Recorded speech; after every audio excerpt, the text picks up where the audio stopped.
Eu posso resumir em 4 fatores. O primeiro, o fator técnico. Nesse fator técnico, a gente divide em 2 ideias. A primeira ideia, na linha de 50 semanas, quando o gráfico ele começa a cair abaixo da linha de 50 semanas, ou seja, da média das últimas 50 semanas, e está caindo, é um indicativo de que está começando o bear market, que é aquele momento que está caindo, vai cair mais o preço do Bitcoin. E a segunda ideia é a parte do ciclo dele, porque ele tem um período que ele começa a subir, desde o ponto mais baixo até o ponto mais alto, e depois uma quantidade de dias que ele fica caindo. E isso ocorreu nos últimos 15 anos. Então, se você pega o gráfico do Bitcoin, você vai observar isso. Embora eu, particularmente, não goste muito da análise técnica, eu prefiro os outros 3 fatores, que são quais? O segundo fator é a parte macroeconômica. Antigamente, a galera emprestava do Japão com juros mais baixos e depositava esse dinheiro em um outro país, como, por exemplo, os Estados Unidos, que hoje está com juros mais altos, para conseguir render o dinheiro, mais do que os juros do empréstimo, porque no Japão chegava a juros negativos antes de 2023, 2024,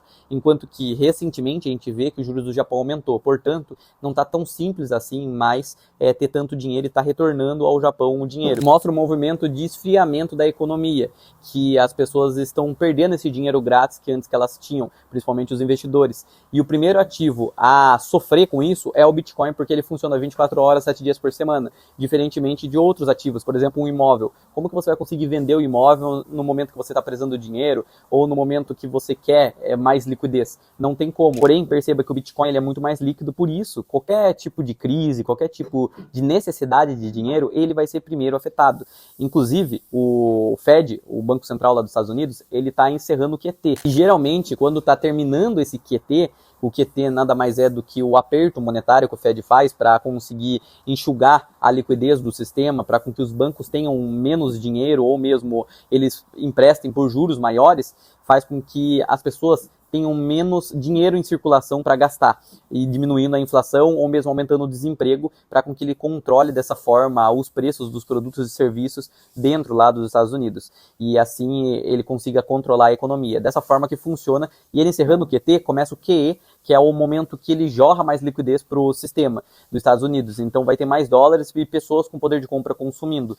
Porém, quando a gente pensa por esse lado, a gente pensa, caramba, nossa, então vai ter mais dinheiro para investir. Aí que as pessoas se enganam, porque na finalização do QT, gera um receio dos investidores, que os investidores pensam, caramba, deve estar acontecendo alguma coisa no sistema para ele estar finalizando agora. Ou seja, faz com que os investidores fujam do risco e o Bitcoin é o primeiro afetado. O terceiro fator da queda do Bitcoin é uma discussão pela comunidade de poder colocar imagens ou NFTs, sei lá, para você poder colocar arquivos mais pesados dentro da blockchain do Bitcoin, o que pode mudar um pouco o propósito dele, porque a ideia é que ele seja uma reserva monetária ou mesmo um dinheiro digital, um ouro digital, e não um lugar para armazenamento de arquivos, e possivelmente possam ser ilegais esses arquivos que as pessoas coloquem na blockchain. Não quer dizer que todos vão ser, mas tem pessoas que vão utilizar com má intenção, e isso pode quebrar um pouco o propósito na visão de muitas pessoas e investidores, assim fazendo com que eles vendam os seus bitcoins com esse receio, entendeu? E o quarto fator é o efeito IPO,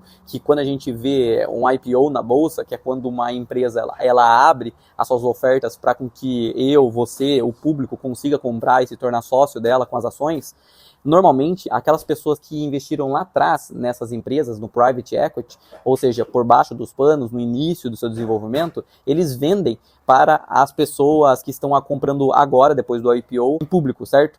Porque tem mais dinheiro, tem mais liquidez para eles poderem fazer isso. Da mesma forma, funcionou com o Bitcoin, que agora é instituições, muito dinheiro, milhões, bilhões entrando, e eles conseguem vender as baleias, que a gente fala, são aquelas pessoas que já investiram lá atrás e hoje tem bilhões de dólares em Bitcoin. Assim elas conseguem vender sem afetar tanto o preço, porque embora ela tenha bilhões de dólares em Bitcoin, não quer dizer que ela vai conseguir vender por isso, porque se tem baixa liquidez, afeta muito o preço na venda, na pressão de venda, se essas pessoas que investiram lá atrás vendessem em um momento com baixa liquidez. E agora que está com alta liquidez, esse efeito IPO, por instituições estarem entrando, eles conseguem vender mais tranquilamente. Espero que esses 4 fatores tenham ficado claro para você do porquê o Bitcoin está caindo. Não quer dizer que ele vai a zero e vai falir. Isso aí ninguém garante. Eu acredito que sim, ele vai se recuperar a partir de novembro do ano que vem, de 2026. Mas vamos ver, pode ser que se recupere antes ou depois. De qualquer forma, eu invisto em Bitcoin, continuo investindo, continuo mantendo meu dinheiro, não vou vender. E se você gosta desse tipo de conteúdo, de construir um patrimônio global, seja com Bitcoin, com ativos internacionais, com investimento em bolsa de valores, já segue o perfil que todo dia tem conteúdo novo por aqui.